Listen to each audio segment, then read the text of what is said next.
Hell, there ain't no sunshine when she's gone. Alright guys, welcome to this episode of Rolling with T-Bone, as we are rolling out into Cage on a balmy 35-degree day. Got a lot of salt on our roads, so there'll be no bike content probably for the next couple of weeks, but I do have bike content coming at you. So if you're new here, welcome in. My name's T-Bone. I shoot motorcycle related content and any kind of content really. And if you are new here and you've never seen one of these types of videos, if you are new here, this is the any kind of content that you're always hearing me talk about. So today's episode, Renaissance is not the right word. I was actually going to call this series the Motorcycle Renaissance, but I think I'm just going to talk about different eras in motorcycling. But if you are new here, like I said, thank you for hitting the subscribe button. If you are new here and you haven't subscribed, please go check out some of my other videos. Make sure that no T-Bone's right for you, and if I am, consider giving me a follow. If you're old here, welcome back. You know what's going on. So where are we going to begin on this odyssey of motorcycles?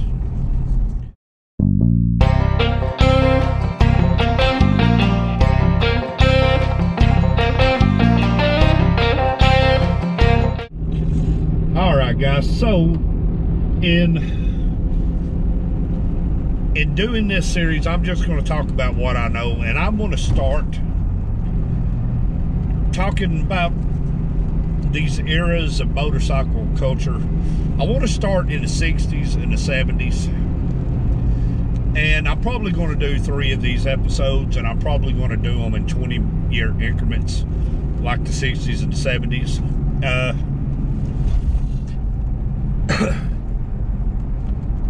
My suggestion would be, if you've never watched a whole lot of stuff on motorcycle history, there's plenty of YouTube videos. Go back and do a little bit of research in the 60s and the 70s, because what we had was, we had the motorcycle, what I feel like was a motorcycle kind of explosion in the 60s. And I'm not just talking about Harley Davidson. Of course, with Harley Davidson, you were coming in out of the panhead era. You were getting close to going into the shovelhead era. And of course, pre that, you had the WLAs and the knuckleheads. But what you got was just every motorcycle company brought their A game to the culture. Triumph, because I personally have owned I had a 1965 Triumph Bonneville chopper.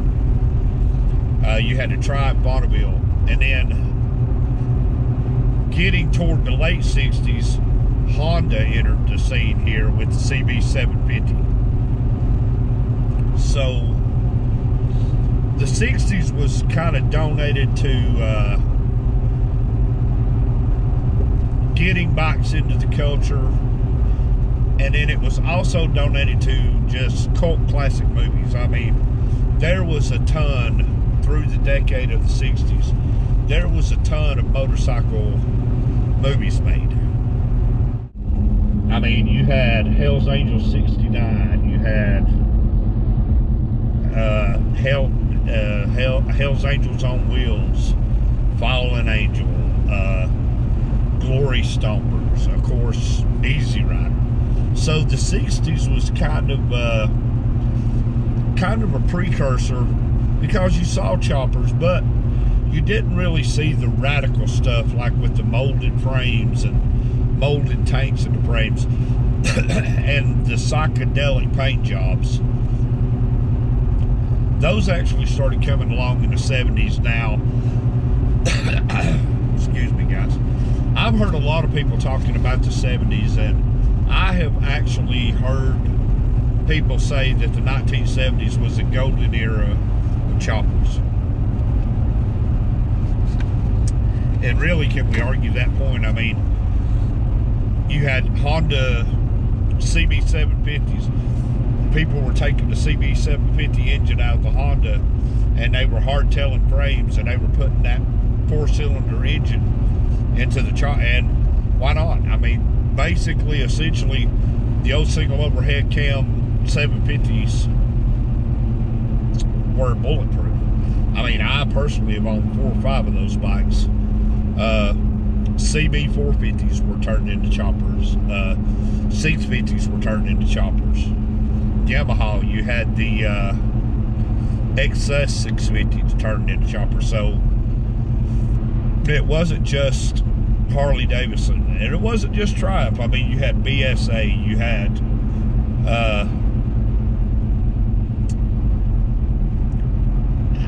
I really want to throw Indian in there, but if you had an Indian chopper from the 70s, it was mainly, it might have been an Indian motor, or some part of the frame might have been Indian, but you would find pretty quick that it had a, you know, an aftermarket front end or an aftermarket suspension system on it. And of course, out of that time came, you know, builders like Arlen Ness and Sugar Bear, and you know, Denver and Mondo from Denver's Choppers. These were the cats that were building these choppers, and all the craze started kind of in the club scene. Actually, they were just trying to keep their bikes running, so they were taking parts from other motorcycles, and they were kind of interlocking them together and making them work. But you had a big, you know, Paco frames, or the Amen Savior frames. Of course, you had girder front ends, Springer front ends. You had just this whole litany of parts, and just a ton of magazines through the 60s and 70s that was dedicated to the culture itself. Sorry about that, guys. I had to pull my glasses off. The sun went away like 30 degrees, and we had a little bit of sunshine, but I'm driving into some battered weather. But getting back to the chopper magazines, I mean, you had Easy Rider magazine, you had Backstreet Chopper, you had Chopper Mag, you had just, everybody had a chopper magazine, and man, we used to love to get those things. So the 60s to the 70s, like I said, people have called that the golden era of choppers. Was it? You know, who am I to argue? I mean, I think they make a pretty good point, because in the future, you know, the 80s and the 90s, when the chopper craze came back around in the 90s, a lot of people were pulling inspiration. They weren't exactly copying what was going on in the 60s and 70s down to a fault, but they were drawing inspiration from that time. And, you know, people either love Harley Davidson or they hate them, but you can't really deny the footprint that Harley Davidson had in the chopper world, especially in the club world, because it had to be an American-owned motorcycle in a lot of these clubs. So, you know, these guys were keeping these old panheads going, and they were trying to keep knuckleheads going. They were, you know, then things kind of changed up, because, you know, people were using the Ironhead Sportsters and turning them into choppers, and they were bobbing on them. So you had, Harley Davidson had the Ironhead, the Shovelhead, the Knucklehead, the Panhead. So, according to what parts you could get, and if you had a little bit of welding technology, or if you had knowledge of how to weld, and you had the technology of having the welder, you could build just about any kind of frame you wanted to suit any kind of engine. And you know, people learned how, people kind of took and went back to the humble beginnings when Harley Davidson's front ends were pretty well much all Springer front ends, because they didn't know any different. They drew the suicide shift. You know, shifters on the tank, or now people put them behind their legs. They're everywhere. But it was basically, in that era, you were only limited by your imagination as to what you wanted to do with the chopper. But, you know, the classic bikes from that era, And I know it's going to be odd for me to say this because of some of the bikes I've ridden. I love the classic lines of just a stock Harley-Davidson.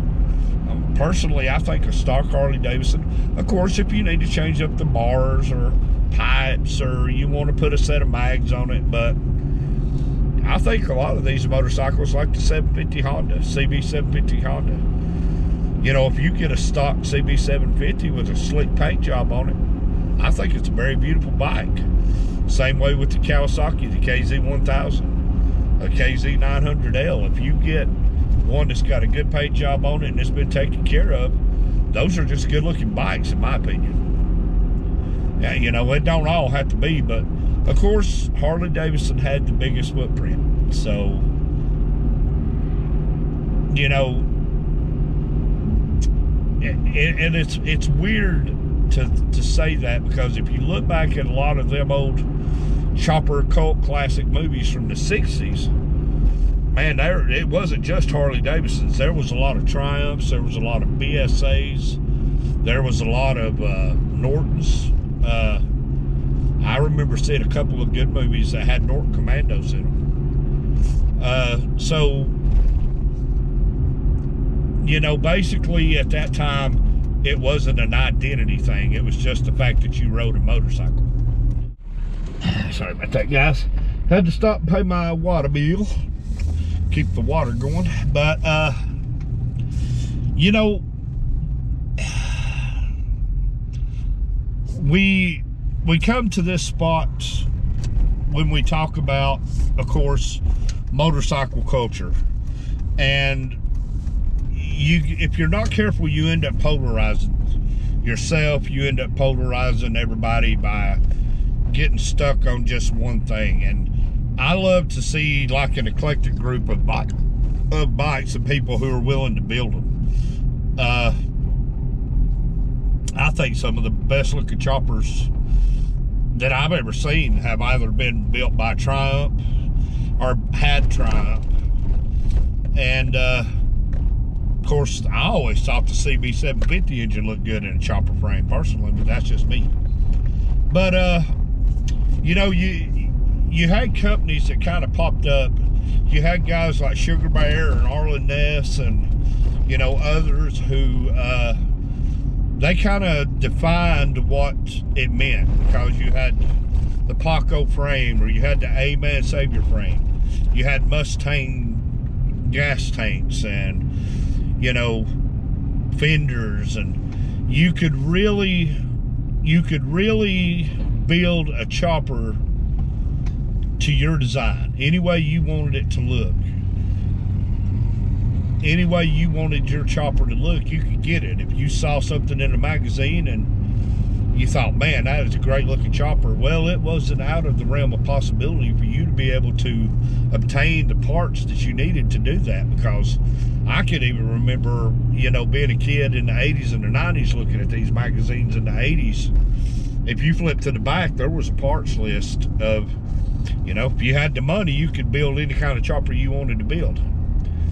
And, you know, a lot of iron heads, I can remember a lot of iron heads being turned into choppers. And because and we've discussed this a million times on this channel, the Sportster has such a stigma that is attached to it. You know, we love Sportsters here at Rolling with T-Bone, but, you know, people would they realize that the iron head engines made pretty cool engines, you know, kind of look like a baby shovel head. And they, you know, most shovel heads in the 60s and 70s were 1200 cc, so you get a 1000 cc iron head, do a little work to it, all of a sudden you could outrun that 1200 shovel head. But, you know, that all kind of come with the territory in the 60s and 70s. And sorry guys, there's something in the air. I need to pop a Benadryl. But you know, what was it, the golden era? Like I said, there's you can make that argument that the 60s and the 70s absolutely was the golden era for choppers. Kind of like saying that the 90s was the Renaissance. You know, the 90s drew drew from that, you know, deep well of chopper style, chopper culture, chopper parts.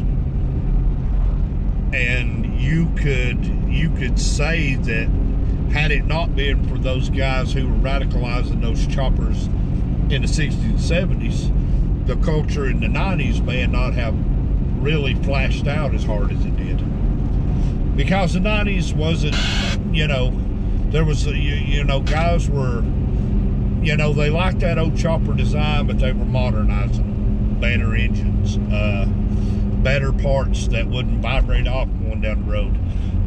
It evolved, and you know, you really have to step back and take a look at what they did back then and go, wow. I mean, you know, those guys would jump on those bikes and they'd ride them across the country. You know, a hardtail chopper with foot clutch and kick only, and carburetors vibrating off going down the road, or, you know, losing parts. I mean, that was part and parcel of what you had to go through to live the lifestyle back then. So kind of goes back to the gatekeeping thing. You really got to take your hat off to them old timers and say thank you for what you done. But I drew the ideal for this right here because I wanted to kind of pay some homage to the old chopper style, and I wanted to do some videos about different eras of motorcycles. Like this era we're in right now really blows my mind, but we'll get into that in another video. But yeah, there it is, guys, the 60s and the 70s. Like I said, go on to YouTube or Tubi. Tubi has a lot of old cult biker movies, and watch some of those movies, and you know, get past the cheesy dialogue and all that, but just kind of look at the bikes. Good looking choppers came out of that era. Bikes that set the motorcycle world on its ear, and really the whole world on its ear. It opened up so many subcultures.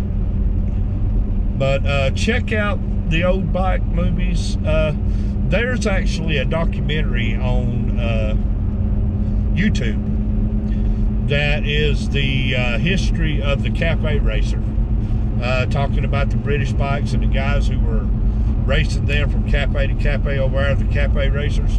If you get a chance, go check that out. But I'll tell you what, guys, I'm going to drop this episode of Rolling with T-Bone off right here. The golden era, the chopper era of the 60s and 70s. Drop down the comments and let me know, do you think that really was the golden era? And what do you think about that era? Remember to like, comment, share, subscribe. And like I said, if you're new here and you haven't decided if you want to subscribe yet, go check out some of my older videos. And for those of you that are new here that did subscribe, when I always say this is T-Bone, this is Rolling with T-Bone. I shoot motorcycle related content and any kind of content really. This is the any kind of content really. 30 degrees and blowing snow, so I'm not going to be on a motorcycle. But I tell you what, guys, thank y'all for jumping in my dirty work truck with me and kind of walking down just shortly down memory lane and talking about them old school choppers. So I'm going to drop it right here. Remember to like, share, comment, subscribe, hit the notification bell, and let you know when T-Bone's dropping content. So till the next time, you guys, take care of yourselves, take care of each other, and hey, thanks for watching.